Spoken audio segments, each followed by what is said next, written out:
दोस्तों, मेरा नाम है कुमकुम बिनवाल। हमारे जैसे स्वतंत्र और निडर पत्रकारों को जितना सपोर्ट आपसे यानी कि हमारे सब्सक्राइबर्स, हमारे दर्शकों से मिलता है ना, उतना ही हम सरकार और ट्रोलर्स के निशाने पर रहते हैं। हर एक खबर पर एक एक शब्द ना सोच समझ के लिखना पड़ता है, बोलना पड़ता है, क्योंकि ये बात हम जानते हैं कि इतनी सी गलती भी हुई ना तो हमें आसानी से लपेटा जा सकता है। लेकिन अब खुद गृह मंत्री ने देश के पत्रकारों को पत्रकारिता क्या होती है ये बताया, तो ऐसा लगा कि जैसे वो बोल ही एक्चुअली हमारे जैसे पत्रकारों के लिए रहे। एक अंग्रेजी अखबार के कार्यक्रम में बोलते हुए अमित शाह ने कहा, शासन किसी का भी हो, अच्छी चीजों को स्वीकार करना चाहिए। आइडियोलॉजी सरकार की कोई भी हो, परिणाम जो आए इसको स्वीकार करने का अगर खुलापन नहीं तो हम पत्रकारिता का काम नहीं कर रहे हैं, हम एक एक्टिविस्ट का काम कर रहे हैं। एक्टिविस्ट पत्रकार नहीं हो सकता और पत्रकार एक्टिविस्ट नहीं हो सकता। ये दोनों अलग काम हैं। दोनों अपनी अपनी जगह बहुत अच्छे हैं, लेकिन दोनों एक दूसरे का काम करने लगे तो बहुत बड़ी गड़बड़ होगी। आजकल बहुत दिखाई पड़ता है, इसीलिए मैं ये बात बोलकर यहीं छोड़ देता हूँ। एक्टिविस्ट पत्रकार नहीं हो सकता, पत्रकार एक्टिविस्ट नहीं हो सकता। ये जो बात अमित शाह ने बोली है, ये उन्होंने खुद अपने ट्विटर हैंडल पर देखिए कुछ इस तरह से शेयर किया है। अमित शाह को इस बात पर आपत्ति है कि परिणाम जो भी आए इसको स्वीकार करने में अगर खुलापन नहीं तो हम पत्रकारिता का काम नहीं कर रहे।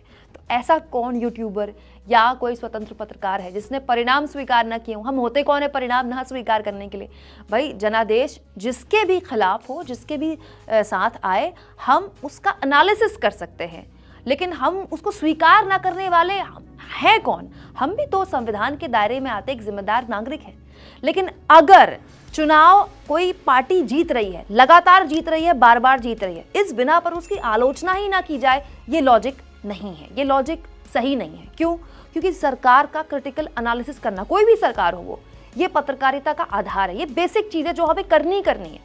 ये सच है कि इस बेसिक चीज को भी आज देश का मेन स्ट्रीम मीडिया भुला चुका है, खत्म कर चुका है, कत्ल कर चुका है उसका। लेकिन अगर हम ये कर रहे हैं तो हमें कैसे गलत कहा जा सकता है? चलिए, मान लिया अमित शाह को ऐसे पत्रकार एक्टिविस्ट लगते हैं जो सरकार से सवाल पूछते हैं, लेकिन क्या ऐसे पत्रकारों के खिलाफ अमित शाह कभी कुछ बोले जो दिन रात सुबह शाम पिछले 8 सालों से देश में हिंदू मुसलमान कर रहे हैं? जिन चैनलों के खिलाफ सुप्रीम कोर्ट ने तक कह दिया कि ये फेक न्यूज का प्लेटफॉर्म है, जिनके एंकरों के खिलाफ सुप्रीम कोर्ट ने अभी 4-5 दिन पहले कहा कि चैनलों पर बहस बेलगाम हो चुकी है और कोई एंकर नफरत फैलाने वाले भाषण के प्रचार का हिस्सा बनता है तो उसे ऑफ एयर किया जाना चाहिए, यानी कि एंकरिंग से हटाना चाहिए, रोकना चाहिए। उन पर अमित शाह क्या सोचते हैं? क्या एक नागरिक के तौर पर हमें ये जानना नहीं चाहिए? क्या ये हमें पता नहीं होना चाहिए कि देश के गृह मंत्री ऐसे लोगों पर क्या सोचते हैं? दोनों बार ये दोनों टिप्पणियां जो सुप्रीम कोर्ट ने की थी, दोनों बार कहा था, केंद्र सरकार से कहा था सुप्रीम कोर्ट ने कि आप मूक दर्शक नहीं बन सकते। तो ऐसे एंकरों के खिलाफ कभी आपने सरकार को या किसी मंत्री को या किसी प्रवक्ता को बोलते देखा है? बाकी जहां तक बात रही हमारे जैसे पत्रकारों की, तो हम तो अपना काम कर रहे हैं, आगे भी करते रहेंगे, जिसके लिए हमारे पास आपका सपोर्ट है, हमारे सब्सक्राइबर्स का, हमारे दर्शकों का।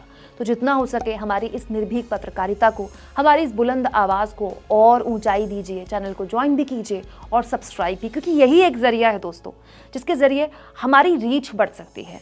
आप जितनी बार हमारी खबरों को शेयर करते हैं या जितनी बार चैनल को सब्सक्राइब करते हैं, ज्वाइन करते हैं या इसके अलावा थैंक्स के ऑप्शन का इस्तेमाल करते हैं, हमारे साथ हमें आर्थिक मदद भी मिलती है और हमारा एक नया दर्शक वर्ग भी जुड़ता है जो हमें एक्सपैंड करने में मदद मिलती है।